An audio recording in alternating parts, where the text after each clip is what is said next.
여러분 벌써 3월이 되었습니다. 옛들에는 봄이 왔습니다. 근데 아쉬운 것은 그 봄을 여러분과 함께 하지 못해서 많이 아쉽습니다. 온라인을 통해서 여러분을 만나고 있고 또 함께 하고 있는데 비록 우리가 함께 얼굴을 마주 대하지는 못하지만 또 성령의 하나 되게 하심 가운데 서로의 마음을 교통할 수 있는 예배이기를 소망합니다. 지난 금요일 우리가 온라인을 통해 금요 기도회를 우리가 진행을 했습니다.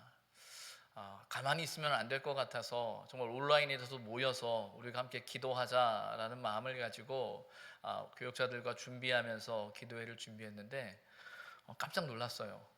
제가 예배드리기 전까지 봤더니 조회수가 430회나 되더라고요. 430명이 30회면 우리 교인들보다 많은 거거든요. 그러니까 적어도 여러분들이 여러 번 들어와서 이게 뭐야 이게 뭐야 하면서 아마 그 기도회 영상을 보신 것 같습니다. 저 기도회 영상 찍고 나서 저 집사람한테 많이 혼났습니다. 다리 똑바로 해야 된다, 어떻게 해야 된다, 어떻게 해야 된다. 늘 하던 기도회고 늘 하던 말씀을 전하는 일인데 카메라를 통해서 또 이 온라인을 통해서 여러분을 만나는 일이 생각보다는 어색합니다. 그러나 이 예배 가운데 함께 하시는 그 하나님을 우리가 더욱더 신뢰하면서 정말 하나님께서 저와 여러분을 하나 되게 하실 그 하나님을 의지함으로 나아갔으면 좋겠습니다. 무엇보다 우리가 잊지 말아야 하는 것은 이 예배의 주인은 하나님이십니다. 그리고 이 예배를 우리 하나님이 받으시고 계십니다. 저와 여러분의 마음을 다해서 드려지는 예배가 하나님의 영광을 나타내며 또 우리 의선의 공동체 가운데 임재하시는 또 하나님의 은혜를 누리는 복 있는 예배의 자리가 되기를 소망합니다. 우리는 지금 산상수훈의 이야기를 듣고 있습니다. 우리가 계속 주어진 본문에만 집중을 하다 보니까 전체적인 큰 그림을 놓치는 것 같아서 오늘 한번 그 본문을 짚고 갔으면 좋겠어요. 산상수훈의 말씀은요, 천국 복음을 전파하시는 예수님의 가르침이죠. 예수님께서 천국이 무엇인지, 천국 복음이 무엇인지 가르치고 계시는 거고, 그 천국을 소망하며 살아가는 삶의 자리에 있어서 우리의 삶의 모양이 어떠해야 되는가를 가르치고 계신 것이 이 산상수훈의 말씀입니다. 산상수훈은 5장부터 7장까지 되어 있다라고 우리는 압니다. 5장의 말씀은 우리가 잘 아는 것처럼 팔복에 대한 이야기입니다. 팔복은 천국 백성이 이 땅을 살아가면서 가져야 할 삶의 가치에 대한 이야기죠. 심령이 가난한 자가 복이 있다라는 참 이해하기 어렵지만 그것이 천국의 가치다라고 말씀하시는 주님의 음성을 우리는 듣습니다. 뿐만 아니라 팔복의 이야기와 이름을 하시면서 우리가 또 말씀하시는 것은 주님이 율법을 완성케 하기 위해서 이 땅에 오셨다라는 사실을 우리는 알죠. 그리고 6장은 이런 내용이 있습니다. 천국 백성의 삶을 구체적으로 이야기하는 거예요. 그런데 특별히 6장은요, 하나님 앞에서 천국 백성의 삶이 무엇인가를 이야기합니다. 크게 두 가지예요. 하나는 뭐냐면 하나님 앞에서 위선을 경계하고 있어요. 구제와 기도와 금식을 통해 하나님 앞에 종교적인 의미와 종교적인 신앙의 행위를 행하는데 거기 위선이 있다라는 겁니다. 하나님을 온전히 의지하지 못한다라는 거죠. 무엇보다 자기의 의를 나타내고 있는 이들을 향해서 경계하고 계시는 것이 첫 번째예요. 두 번째는 하나님보다 재물이 앞서지 않아야 한다라는 사실을 우리에게 말씀하고 있습니다. 궁극적으로 우리가 추구해야 할 것이 무엇인가를 말씀하고 있는 게 6장의 내용이죠. 하나님 앞에서 위선을 행하면 안 되고요. 또 하나님보다 재물을 더 귀히 여기면 안 된다. 그리고 무엇보다 우리가 궁극적으로 중요하게 여겨야 되는 것이 무엇인가, 우리가 추구해야 할 신앙의 삶이 무엇인가를 이야기하고 있는 게 6장입니다. 그리고 이어지는 7장이 구체적인 생활 내용에 대한 두 번째인데, 실제적인 삶의 모습을 이야기하면서 6장이 하나님 앞에서의 천국 백성의 삶의 결단이라면 7장은요, 사람들과의 관계 속에서 천국 백성의 삶의 모습이 무엇인가를 이야기합니다. 그래서 7장을 우리가 앞으로 읽게 되겠지만 거기에 보면 유명한 말씀이 있죠. 황금률이라는. 대접을 받고자 하면 너희가 먼저 대접하라는 그 말씀이 있음을 우리는 알아요. 그래서 이런 전체적인 맥락 속에서 우리는 이 본문을 이해해 가야 합니다. 이런 맥락에 대한 이해와 함께 본문 6장 19절부터 34절까지의 말씀은요, 재물에 우리의 마음이 빼앗기게 되는 이유에 대해서 말하는데, 그것은 염려 때문이라는 거예요. 나를 위해서 어떻게 할 것인가 라는 그 고민 가운데 우리가 염려하게 된다는 것이죠. 나를 위한 일이 무엇입니까? 목숨을 위하여, 몸을 위하여 무엇을 먹을까, 무엇을 마실까, 무엇을 입을까라는 가장 기본적인 것에 대한 염려를 말합니다. 당연한 염려와 걱정일 수 있어요. 아니, 살아가면서 우리가 고민해야 할, 또 고민하는, 부딪히는 삶의 자리죠. 근데 성경은 우리에게 이야기합니다. 염려하지 말라라고 말하고 있어요. 왜 그러냐면 하늘 아버지께서 우리를 돌보시기 때문이다 라고 말합니다. 믿음이 무엇인가 라고 아마 여러분들이 저에게 혹 질문한다면요, 저는 이 사실을 믿는 것이 그 믿음의 한 모습이다라고 저는 생각합니다. 이것을 믿고 고백하는 것, 그것이 믿음이고 그 믿음대로 삶의 방향을 정하는 것이 신앙 생활이라는 거예요. 염려하지 말라라는 그 말씀 앞에서, 하늘 아버지께서 우리를 돌보신다는 그 말씀 앞에서 아멘 하면서 그 하나님을 바라보는 것, 그것이 믿음이다라는 거예요. 그리고 오늘 본문은 그런 염려를 뛰어넘어 우리가 선택해야 할 마땅한 신앙의 모습을 이야기하고 있습니다.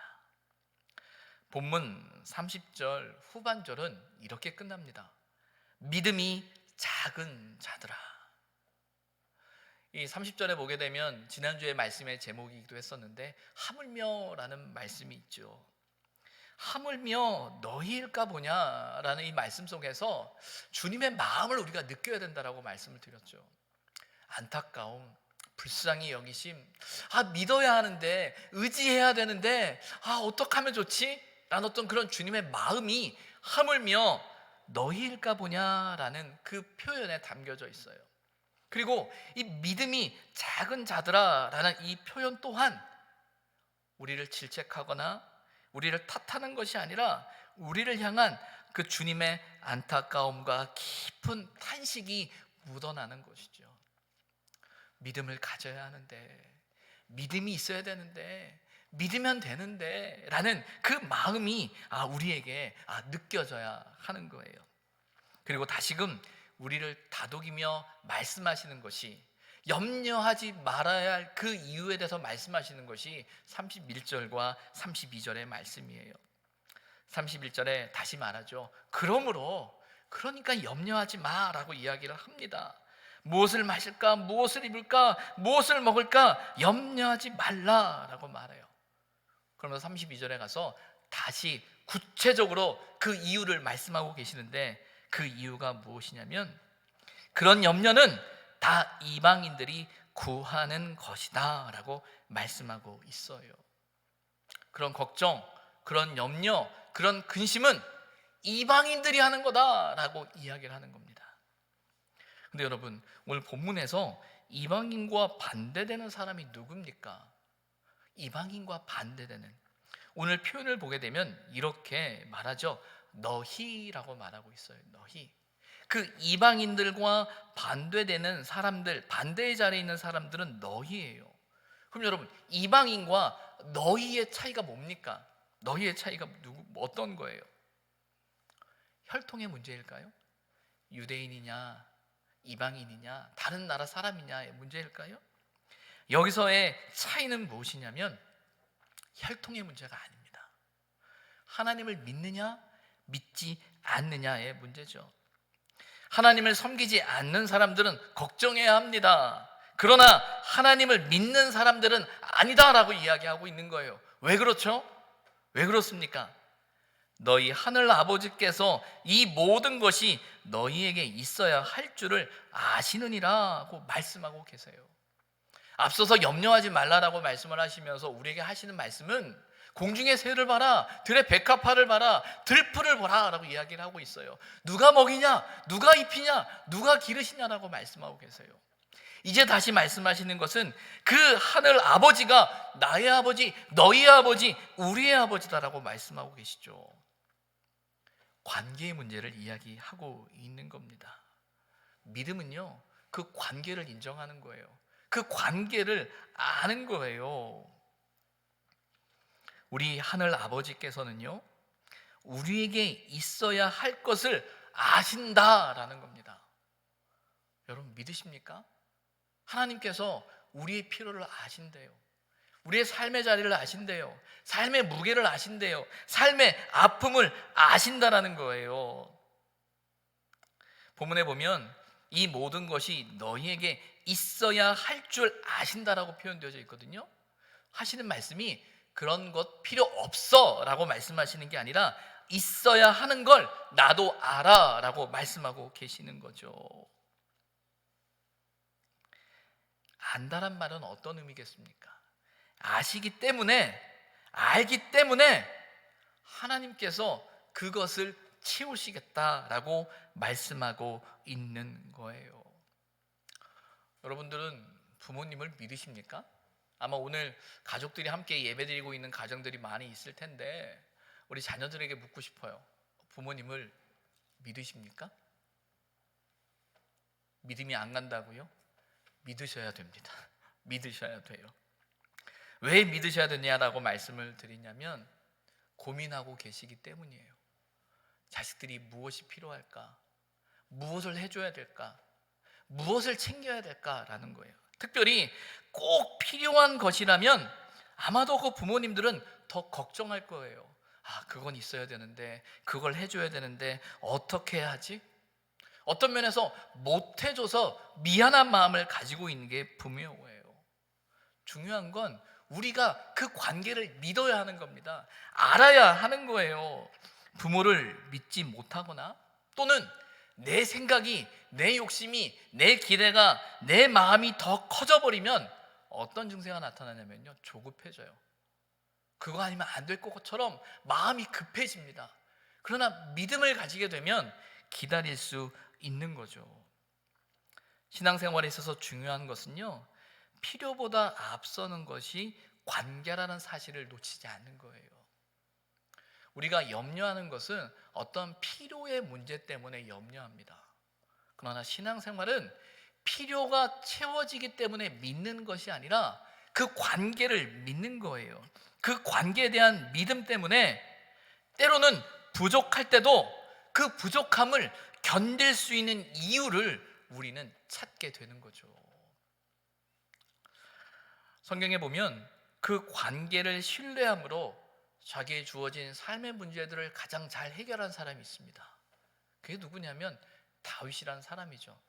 그 대표적인 고백이 시편 23편에 나오는 여호와는 나의 목자시니 내가 부족함이 없다라는 고백이에요. 너무나 중요한 신앙의 고백이죠. 시편을 읽어가다 보면 다윗의 많은 신앙의 고백들이 있는데 오늘 여러분 성경을 가지고 있다면 우리가 함께 성경을 좀 찾았으면 좋겠는데요. 한번 성경을 펼쳐서 시편 63편을 한번 보십시오. 시편 63편이요. 이 시편 63편은 어떤 시냐면 아마 성경에 여러분이 가지고 계신 성경에도 표제어에 이렇게 나와 있을 거예요. 다윗의 시 유다 광야에 있을 때에 라는 표제어가 있습니다. 이 표제어의 배경은 뭐냐면 다윗이 사울 왕에 쫓겨서 유대 광야를 방황할 때예요. 이제 어디서 살아야 되나, 어떻게 살아야 되나라는 그런 형편없는 상황 가운데 있을 때 그가 노래한 시라는 거예요. 1절에 보니까 이렇게 고백합니다. 하나님이여 주는 나의 하나님이시라. 내가 간절히 주를 찾되 물이 없어 마르고 황폐한 땅에서 내 영혼이 주를 갈망하며 내 육체가 주를 앙모하나이다. 다윗이 하나님을 앙모해요. 갈망해요. 어느 상황에서요? 물이 없고 마르고 황폐한 땅에서. 어찌 보면 이런 상황이라면 단지 필요를 채우신 하나님이라고 믿고 있다면 이 필요가 너무 많은 이 상황 앞에서는 우리는 절망할 거예요. 그러나 필요보다 앞서는 것이 관계임을 우리가 믿는다면 이 절박한 상황 가운데서도 우리는 하나님을 바라보게 되는 거죠. 그게 믿음입니다. 그리고 63편 3절에 이런 고백이 나와요. 주의 인자하심이 생명보다 나음으로 내 입술이 주를 찬양할 것이라. 하나님의 인자하심, 하나님의 성실하심이 지금 목말라 죽게 된 이 생명보다 더 귀하다는 거예요. 그래서 하나님을 찬양한다라고 고백하고 있는 거죠. 우리가 어떤 필요만을 쫓아서 살아가는 인생이라면 우리가 경험하는 절박한 상황과 아픔의 상황 앞에서 우리는 낙심할 수밖에 없습니다. 그러나 단지 필요가 채워지는 것이 아니라 이 모든 상황 가운데 우리의 아버지 되신 하나님을 믿는다면 그 믿음 가운데 우리의 어려움들을 이겨나갈 수 있는 거죠. 믿음은 하나님이 나의 아버지임을 고백하는 것입니다. 아버지 되신 하나님이, 그분이 나의 모든 것을 아신다라는 거예요. 이 믿음이, 이 고백이 여러분에게 있습니까? 우리에게 있습니까? 이 고백이 있다면 우리의 신앙생활이 끝인가요? 아니죠. 이 고백이 우리에게 있다면 우리에게는 이제 새로운 신앙의 자리, 믿음의 자리로 나아갈 기회를 얻게 되는 거예요. 이어지는 33절의 말씀이죠. 이렇게 말합니다. 그런즉, 우리 같이 한번 좀 읽어볼까요? 그런즉 너희는 먼저 그의 나라와 그의 의를 구하라. 그리하면 이 모든 것을 너희에게 더하시리라. 그런즉, 그렇기 때문에 이제 우리가 할 일은 이라는 거예요. 여기서 먼저라는 말은요, 헬라어의 프로톤이라는 단어입니다. 근데 이 단어는 앞서다, 첫 번째, 먼저라는 의미를 갖는데, 이 단어가 갖는 의미는요, 상대적으로 먼저가 아닌 절대적인 의미에서 먼저, 첫 번째라는 뜻을 갖고 있는 겁니다. 그러면 먼저라고 말하면 앞서 나오는 그 모든 내용에 대한 신앙의 고백이 우리에게 있다면, 그렇다면 먼저 우리가 선택해야 할, 결정해야 할 것이 무엇인가를 이야기하고 있죠. 그래서 여러분, 이 먼저라는 단어는요, 우리의 신앙의 고백이에요. 그 많은 것보다 그런 어떤 상대적인 의미가 아닌 절대적으로 우리가 먼저 생각하고 고민하고 선택하고 결정해야 할 것이 무엇인가를 고백하고 있는 거죠. 먼저는 신앙 고백이다. 하나님께서 아시고 우리의 필요를 채우실 분이심을 믿기에 염려를 넘어 행동하는 것, 그 행동이 무엇인가라는 겁니다. 이어지는 말씀은 먼저 그의 나라와 그의 의를 구하라라는 거예요. 그의 나라와 그의 의를 구하라. 누구의 나라입니까? 하나님의 나라죠. 누구의 의입니까? 하나님의 의라는 거예요. 하나님의 나라는 자신의 뜻을 버리고 하나님의 온전한 통치하심을 받아들이는 거예요. 또 그의 의는요, 인간적인 기준에서의 내 의가 아니라 하나님의 의라는 거예요. 그의 나라와 그의 의는요, 내 생각과 내 기준과 우리의 판단이 아니라 절대적인 하나님의 섭리하심을 신뢰하는 고백입니다. 그래서 우리의 삶의 방향이 우리의 계획과 우리의 뜻과 내가 계획했던 대로, 내가 원하는 대로, 내가 뜻하는 대로 되어지기를 소망하고 그렇게 살아가는 것이 믿음이라고 고백하는 것이 아니라, 이 삶의 자리에서 하나님의 섭리하심을 신뢰하며 모든 상황 가운데 하나님을 의지하고 그분을 바라보는 믿음의 결단이다라는 거죠.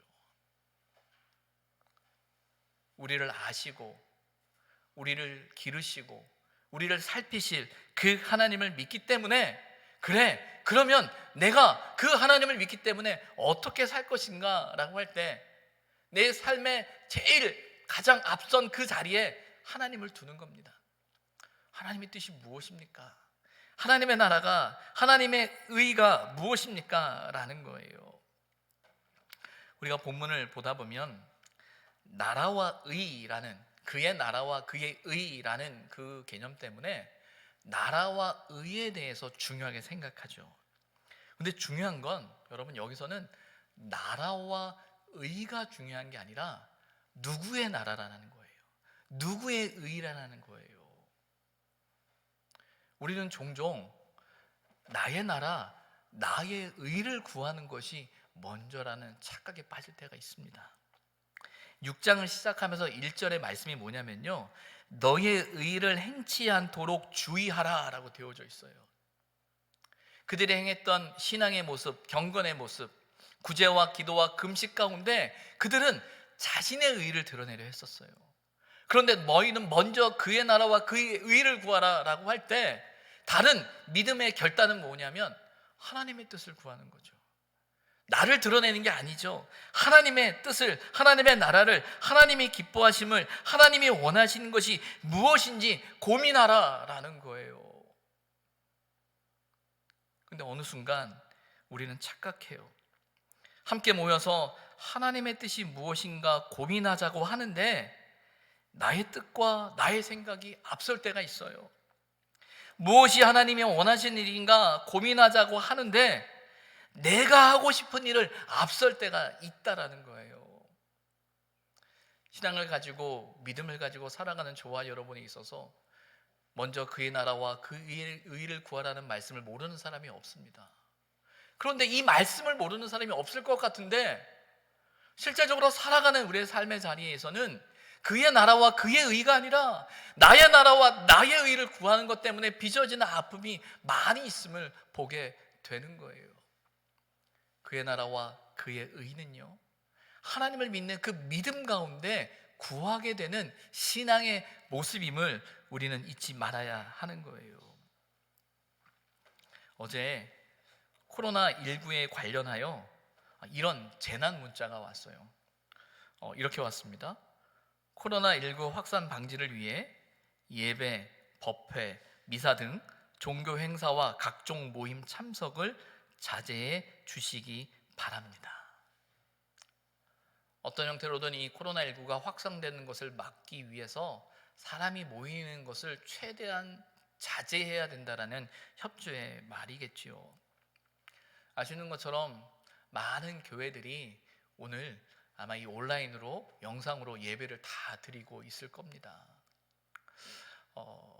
지금 코로나19라는 이 상황 앞에서 우리가 할 수 있는 선택이 이것밖에 없는 것처럼 보여요. 이런 상황에서 뉴스를 통해서도 아시겠지만 늦게까지 고민하는 교회들이 있었어요. 예배를 지켜야 하는데 어떻게 주일 예배만큼은 우리가 모여서 적은 인원이어도 모여서 예배를 드리는 것이 맞다라고 생각하는 교회들이 있었죠. 그런 교회들을 보면서 사람들은 너무나 쉽게 비난하고 질타했어요. 아니 지금 시국이 어떤 시국인데 저럴 수 있어 라고 하면서 너무나 쉽게 그 댓글들을 달더라고요. 근데 저는 그 교회의 마음이 이해가 되어져요. 아마 저뿐만 아니라 우리 교우들을 다 그런 마음을 충분히 이해할 것입니다. 왜 그러냐면 그 일이 얼마나 중요한 일인지 우리는 알고 있기 때문이죠. 오늘 본문 말씀에 먼저 그의 나라와 그의 의를 구하라 하셨는데 그럼 이건 어떻게 해야 되는 거지? 이 예배 문제에 대해서 우리는 어떻게 해야 되는 거지? 그의 나라와 그 의를 구하는 것이 무엇인가? 우리는 고민할 수밖에 없는 거예요. 아마 그런 고민이 우리에게 다 있죠. 그리고 당연히 함께 모이는 일을 우리가 자제해야 된다라는 생각을 가지고 우리가 이런 결정을 내렸을지도 모릅니다. 그런데 사실 걱정이 됩니다.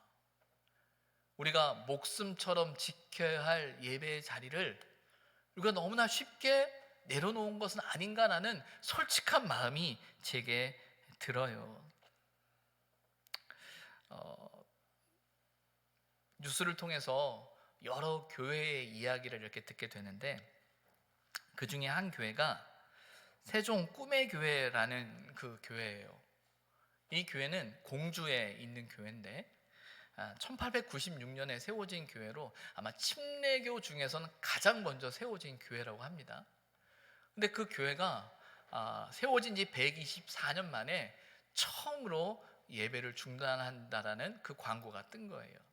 그러면서 그게 뉴스에 보도되어지는데 그 보도되어지는 뉴스 속에서 뭐라고 이야기하냐면 이 124년이라는 시간을 보게 되면 역사적인 상황 안에서 일제강점기를 보냈을 거고요 6.25를 보냈잖아요. 정말 역사적인 아픔과 어려움의 시기를 보냈은 그때도 그들은 예배 드렸다라는 거예요. 가정에서 예배드리고 그 예배 자리에 놓치지 않았다는 거예요. 그런데 지금 우리는 예배를 잠시 멈추어야 된다, 예배 모임을 멈추어야 된다라고 이야기를 하고 있어요. 그러면서 이렇게 고백을 하더라고요. 예배드리면 죽인다고 칼이 들어올 때 목숨을 걸고 예배를 드리는 것이 신앙입니다. 그러나 예배 모임이 칼이 되어 남들의 목숨을 위태하게 하면 모이지 않는 것이 신앙입니다. 저는 이 꿈의 교회 목사님의 말씀인지 그 교회의 입장인지 모르겠지만 이 표현을 보면서 제 마음속에 큰 감동이 있고 맞다라는 생각이 들었어요. 저는 이 교회가 예배를 멈추었을 때 그들이 전제하는 신앙의 고백이 있어요. 뭐냐면 그들은 예배드리면 죽인다고 칼이 들어올 때 목숨을 걸고 예배를 드려야 한다라는 사실을 아는 거예요. 제가 걱정하는 것은요, 우리가 이 상황 때문에 이렇게 예배를 온라인으로 예배를 드릴 수 있어요. 또 그렇게 드려지는 예배 자리에 성령께서 함께 하시고 또 의선의 공동체를 묶으실 겁니다. 그러나 우리가 놓치지 말아야 되는 게 있어요. 예배는 우리 목에 칼이 들어와도 지켜내야 되는 게 예배고요, 신앙이에요. 이 사실을 알 때 우리는 오늘 이 예배를 이렇게 드려도 이 예배 가운데 함께 하시는 하나님을 우리는 고백하고 경험할 수 있는 거예요. 그런데 우리가 이렇게 예배를 드렸다는 이유 때문에 앞으로 우리의 예배 자리가 쉬워지지 않았으면 좋겠다라는 거예요. 하나님의 나라와 하나님의 의를 구하라 라고 할 때 단지 예배 모임을 지키는 일이라면 어렵지 않습니다. 중요한 건 예배의 자리에서 예배의 참된 의미를 놓치지 않는 것, 그것이 어려운 일이라는 거예요. 이사야의 말씀을 보게 되면요, 이사야의 말씀을 열게 되면 1장부터 유다 땅을 향한 하나님의 질책과 심판의 예언의 말씀이 나와요. 그 예언의 말씀의 출발 중에 하나가 뭐냐면 하나님께서 그들이 드리는 무수한 제물과 번제를 기뻐하지 않겠다라고 말씀합니다. 그들이 무수히 많은 사람들이 제단에 와서 예배를 드리지만, 제사를 드리지만 내 마당만 밟을 뿐이다 라고 이야기를 해요. 그리고 헛된 제물이라고 이야기하고요, 그들이 행하는 것을 내가 견디지 못하겠다라고 이야기하고요, 그들이 월삭과 정한 정기를 싫어하나니 그것이 내게 무거운 짐이다라고 말해요. 아니, 유대인들이 하나님 앞에 제사를 드리고 예배를 드리는 그 모습을 보면서 하나님이 내게 너무나 무거운 짐이다라고 말씀하고 있다라는 거예요. 아이러니하지 않습니까? 하나님 앞에 절기를 지키고 월삭을 지키고 제물을 드리고 번제를 드리고 하나님 앞에 나아가는데 내가 그 일을 감당하지 못하겠다, 내가 너무나 힘들다라고 말씀하고 계시는 거예요. 그러면서 하시는 말씀이 이렇게 이야기를 하더라고요. 선행을 배우며 정의를 구하며 학대받는 자를 도와주며 고아를 위하여 신원하며 과부를 위하여 변호하라 라고 말하고 있어요. 아마 그때 종교적인 타락이 있었던 유다 땅 가운데는 번제가 있었고 제사가 있었고 월삭과 절기가 있었을 터인데, 그건 있는데 17절에 나오는 것처럼 선행이 없었고 정의가 없었고 학대받는 자를 돌아봄이 없었고 고아와 과부를 살피는 그 마음이 없는 제사와 예배를 바라보면서 하나님이 질책하고 계셨음을 알게 되는 거죠. 우리 예배가 무엇일까라는 거예요. 하나님 앞에 너희는 먼저 그의 나라와 그의 일을 구하라 라고 말씀하고 있는데 우리의 예배가 무엇이어야 하느냐라는 거예요. 여러분, 오늘 우리 참회의 기도 시간에 했던 용서의 말씀 여러분 기억하십니까? 그 용서의 말씀이 뭐냐면, 오라 우리가 서로 변론하자.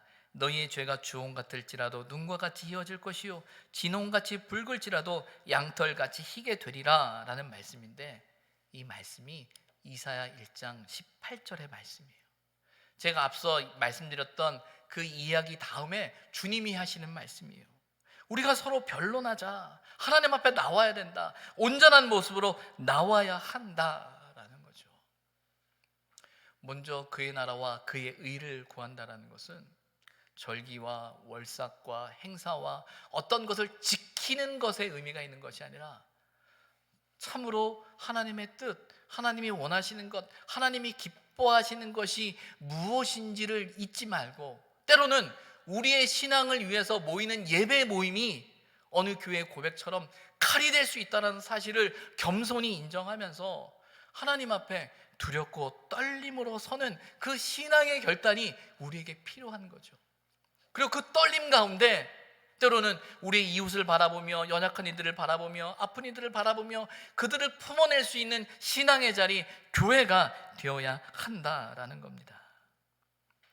그렇게 하면 이 모든 것을 너희에게 더하실 것이다 라고 말씀하고 계세요. 자, 이 모든 것을 우리에게 주신대요. 어떻게 하면요? 그리하면이 무엇입니까? 먼저 그의 나라와 그의 의를 구하면. 자, 그러면 우리가 그렇게 하면 하나님이 모든 것을 다 주시는 거죠. 그럼 그렇게 하면 되는 거죠. 그런데 여러분, 하나만 질문하겠습니다. 누가 정말 먼저 했을까요? 내가 행하는 그 먼저가 정말 먼저일까요? 내가 먼저 해야 하나님이 이렇게 하시는 걸까요? 우리는 분명히 알아야 됩니다.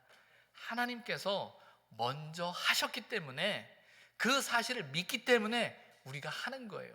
이 말은 뭐예요? 우리가 먼저 한다라는 그 먼저조차도 이미 하나님이 먼저 하셨음을 믿는 우리의 신앙 고백이라는 거예요.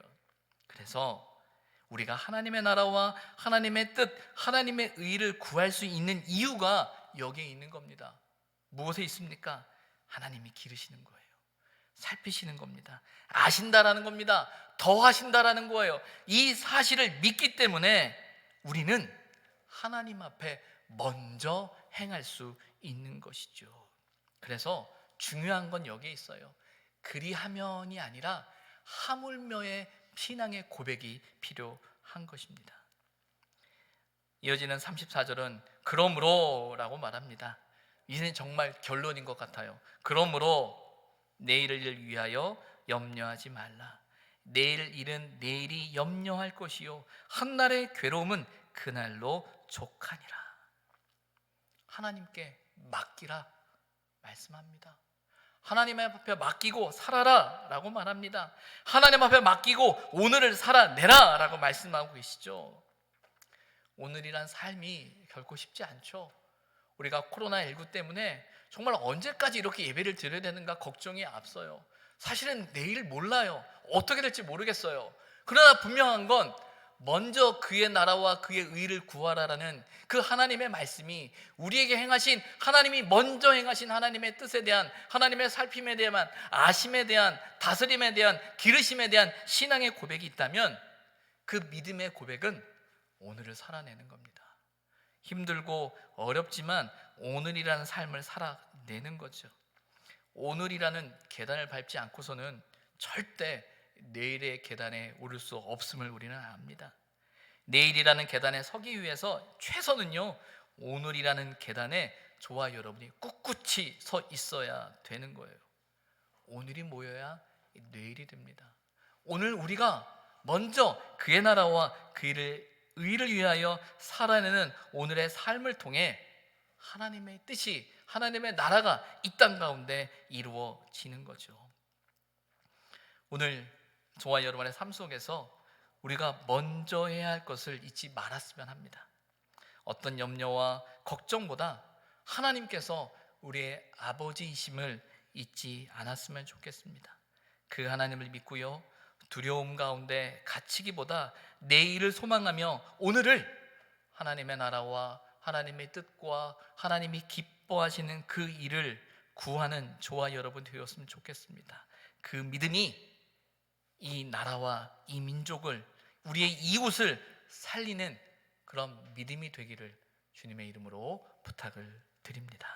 기도하겠습니다.